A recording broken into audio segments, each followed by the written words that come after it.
नमस्कार। कैसे हैं आप? मैं हूं मनीष ठाकुर।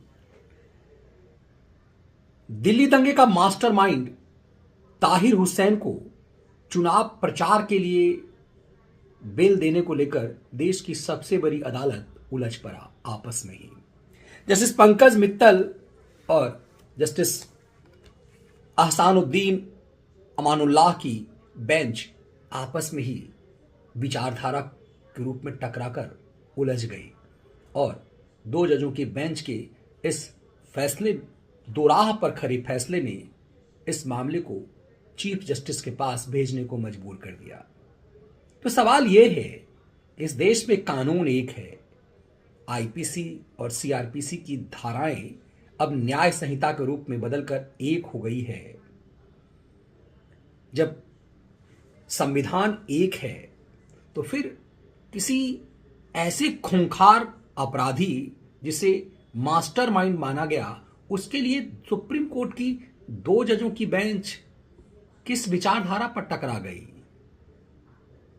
क्या कानून की जरह के बदले विचारधारा की जरह सुप्रीम कोर्ट में होने लगी कि जस्टिस अमानुल्लाह ताहिर हुसैन के पक्ष में खड़े हो गए और जस्टिस पंकज मित्तल इस बात को लेकर विरोध करने लगे कि यदि हर कैदी को चुनाव में प्रचार के नाम पर बेल दिया जाने लगा तो पूरा देश का जेल खाली हो जाएगा, क्योंकि देश में हर सीजन में हर समय चुनाव ही होते रहते हैं।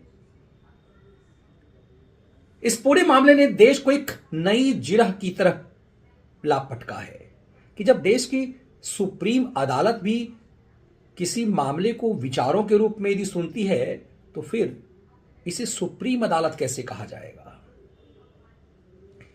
अदालत कानून के हिसाब से चलती है, देश के संविधान के हिसाब से चलती है, तो फिर यह विचारों का टकराहट कैसे हो सकता है? यह अपने आप में बेहद अहम है।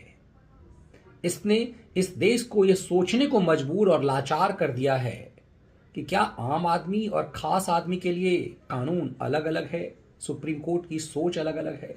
दरअसल जस्टिस चंद्रचूड़ ने केजरीवाल को जब पहली बार चुनाव प्रचार के नाम पर बेल दी थी तो एक नई परंपरा शुरू हो गई।